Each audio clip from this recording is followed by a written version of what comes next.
Since May 30th, it's been a difficult time, obviously, for the family, the loved ones, and coworkers of Minneapolis Police Officer Jamal Mitchell.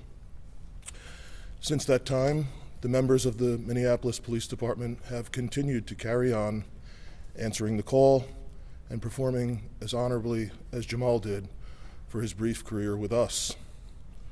Our focus in that time has been to ensure that when this day comes and when his ultimate burial comes across the country next week, that the focus has been on his family, on the loved ones who are left behind, to ensure that they receive the highest dignity and the highest honors that are commensurate with his service. Jamaal was absolutely everything we could possibly ask in a police officer in Minneapolis today. And we are incredibly grateful to his family for sharing him with us. We will do everything we possibly can to honor his family and his legacy forever. That being said, I'm incredibly grateful to the Minnesota Law Enforcement Memorial Association, who has helped us prepare for this honorable memorial service today. And I'm incredibly grateful for the outpouring of love from law enforcement agencies who have stepped up to help us from all over our region. And lastly, I think many people do not realize how much love and how close our police officers are to so many in our community. And that has been on display all this last week outside a memorial at the 5th Precinct Station in South Minneapolis. Literally hundreds and hundreds of residents have come every single day to share memories of Jamaal with us, to express their condolences. Our community has been mourning with us, and we sincerely, sincerely appreciate especially the outpouring of love from our residents. Are there any questions? This obviously never gets easier. Mm-hmm. What's going through your heart right now? Obviously, we've been through this before. We put these black bands on, it seems, all too often. And each time it's tragic. It's always too soon, but it seems like we do it more and more often lately. I'm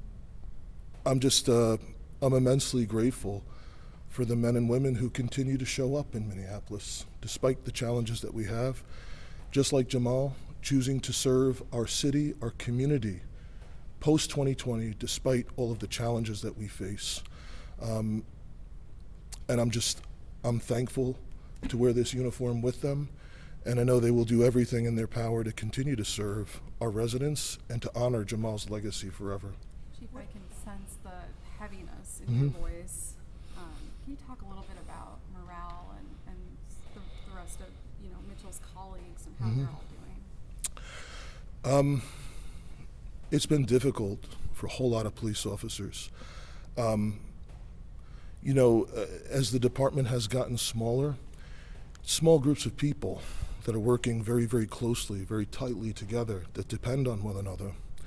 And it's been difficult for them. It's a small group of people who work the shift that he worked. It's a small group of people who went through the academy with him a little over a year ago. And obviously, it's deeply affected all the members who responded that day and tried to stop an active shooter. They tried to save his life, as well as the life of members of our community.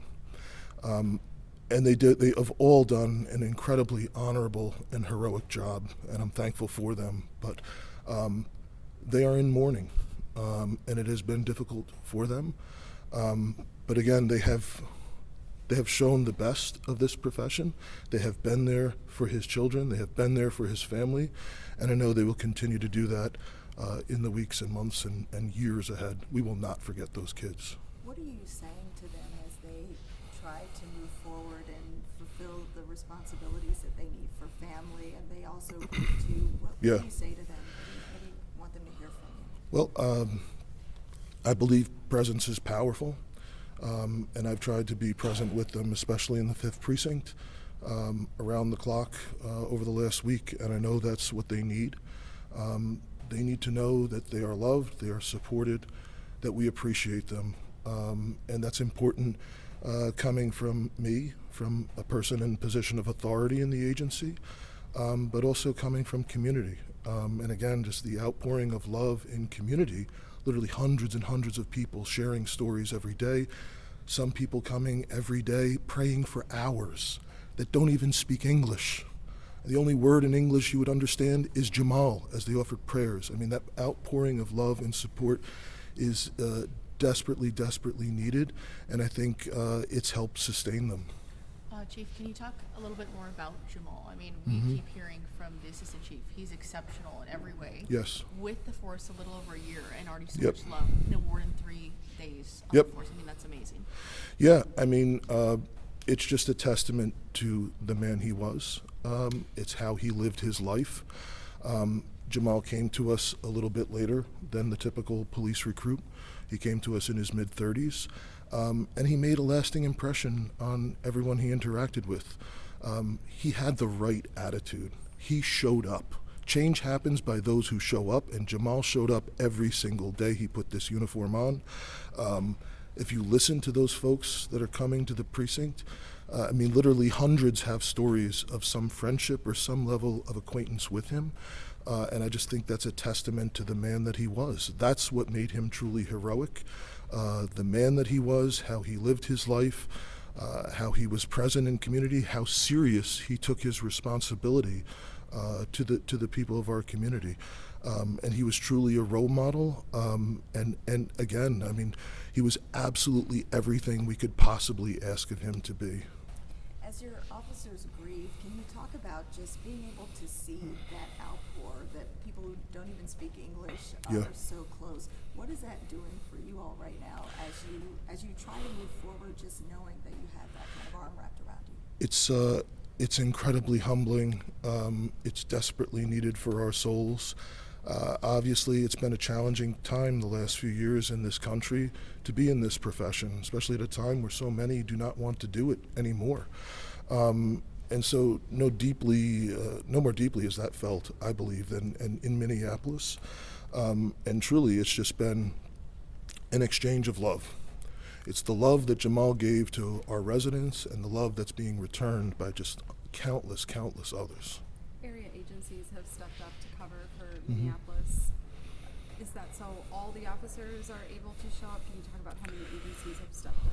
Well, it's literally dozens. So I just don't have the ability to list everybody. And I will be in some way thanking all of them because it's been just overwhelming. But it is not everyone.